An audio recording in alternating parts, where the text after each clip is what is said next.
Harvest day na naman tayo sa farm. So para sa lettuce natin, 36 cents to 2,815 pesos worth ng farm produce ang for delivery ngayong araw. At isasama ko kayo sa pag-harvest, sa pag-pack. Kaya naman to na solo pag sanay ka na, pero pag hindi ka sanay, dapat meron kang katulong. Sa pag-prepare, at sa pag-deliver sa isang suki natin. Thank you very much, sir. So farm day ngayon, may order ulit sa atin na lettuce. Ang order sa atin ay 2 box. Yun nga lang, hindi ko sure kung makaka-2 box tayo. Try na lang natin. Tingnan lang natin. So, nakapagsimula na sila. Naka-1 box na kagad. Ang bilis So, sasabi ko lang medyo hindi pa kagandahan yung largo ng mga dahon nitong part na to. Kasi ito yung inabutan ng bagyo nung nakaraan. Kaya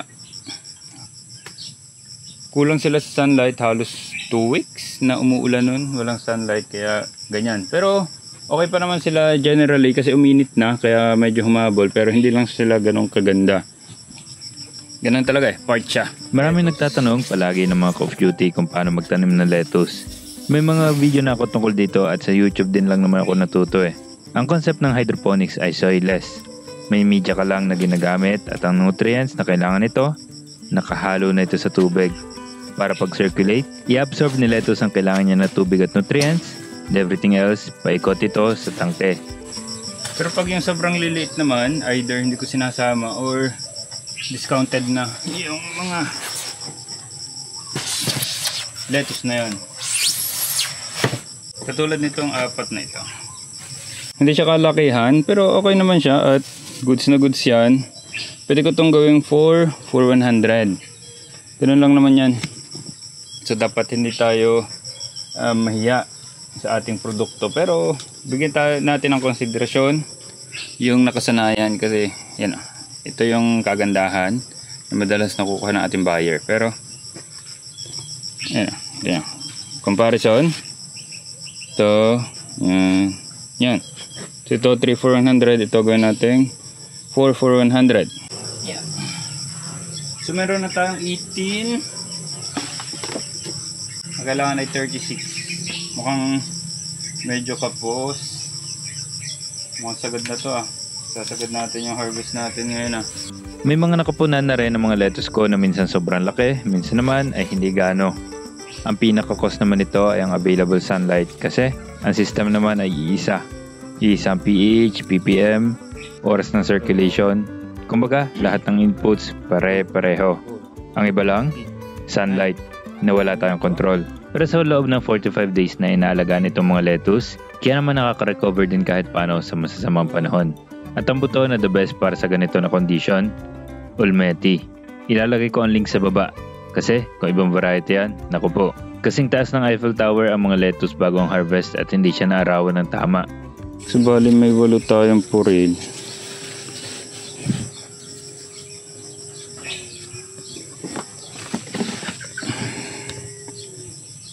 Bigyan na lang natin yan ng 4 for 100 kasi ito naman ang difference ng size. So ito yung normal natin, ito yung mga maliliit.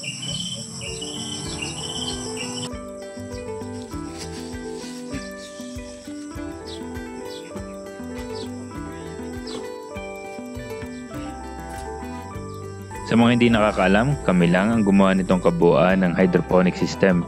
Nakuha ko rin lang online ang idea. Kaya naman search lang kung gusto natin mag-hydroponics. Pwede na rin ilagay yun, itong batch na to doon. Once mahugasan nyo, ilalagay na yung batch na yan. Meron tayo syempre para sa ating native pig. Pag harvest day, lettuce day din ang ating native pig.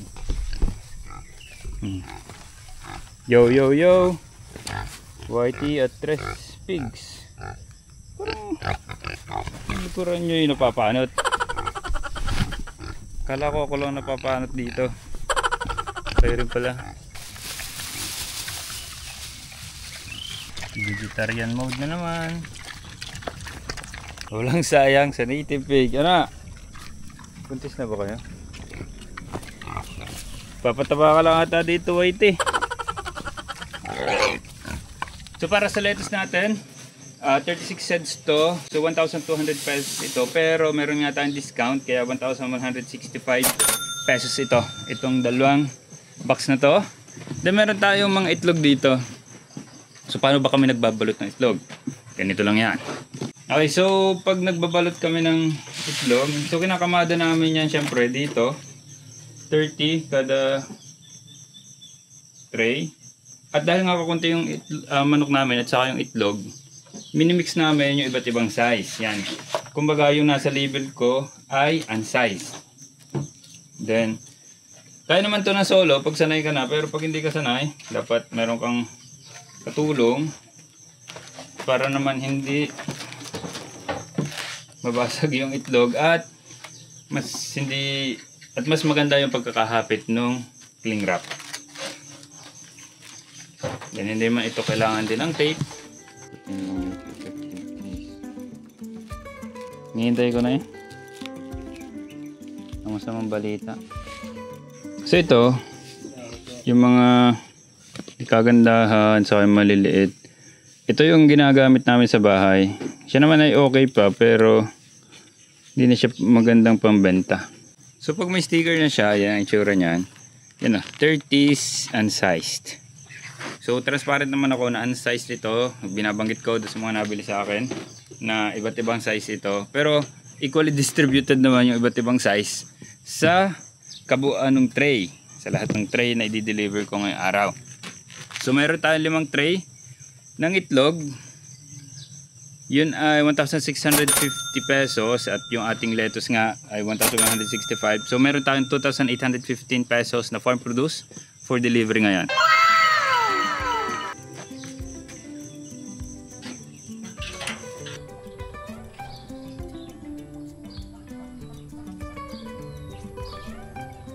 Karga natin, tapos isasama ko kayo sa pagbababa ko nitong lettuce na ito doon sa ating pagdadalhan. Okay, so yung lettuce sa likod ng pickup, yung ating itlog sa loob. Ang daming nagko-comment about sa pag-utilize ko ng pickup truck ko. Mabuti naman daw na nagagamit ko ito at na-maximize it. At hindi lang for comfort at forma. Well, yun naman ang nasa isip namin mula umpisa. Bibilhin namin si 15 para sa existing needs namin at magkaroon pa ng ibang possibilities dahil nga nasa amin na siya. At ito nga nangyari. At ito ang ating patuloy na gagawin. I-maximize ang gamit ng Ise, ang aking pickup truck. Okay, so gagayak na ako. Sama ko sa pagbababaan itong lettuce.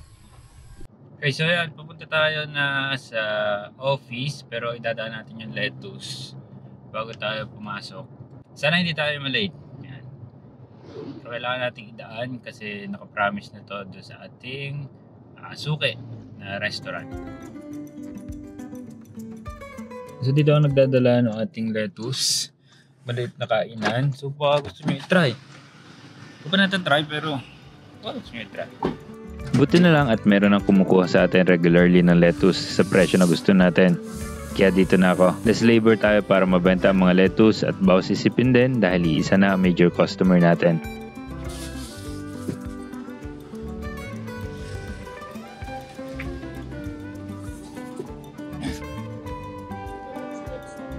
Ano ba yan? Ito sir, meron lang akong 4 na hindi masyadong malalaki dito. Discount na lang ng 50 pesos para doon sa 4 na yan, ha? So dito ako nagdadala ng lettuce. Si Sir Chris. Chris nga po ang tawag niya. Sir Chris, siya yung may-ari nitong kainan sa Bilyaran. Anong address mo sir? Banggitin mo na. Anong pang road po? Kaya pas. Oh, kung mapapada ka dito, baka nyo try. Tapos nagre-resell din sila ng ating lettuce. Yan, baka nyo yan. Bali ito sir ay, ano lang, 1,150 na lang. Thank you very much sir. Chat na lang sir, thank you. Diretso na ako sa office niyan. Okay, so yan. Nabawasan pa yung kita natin pero okay lang, discount nyo kay sir. So yun lang. Peace.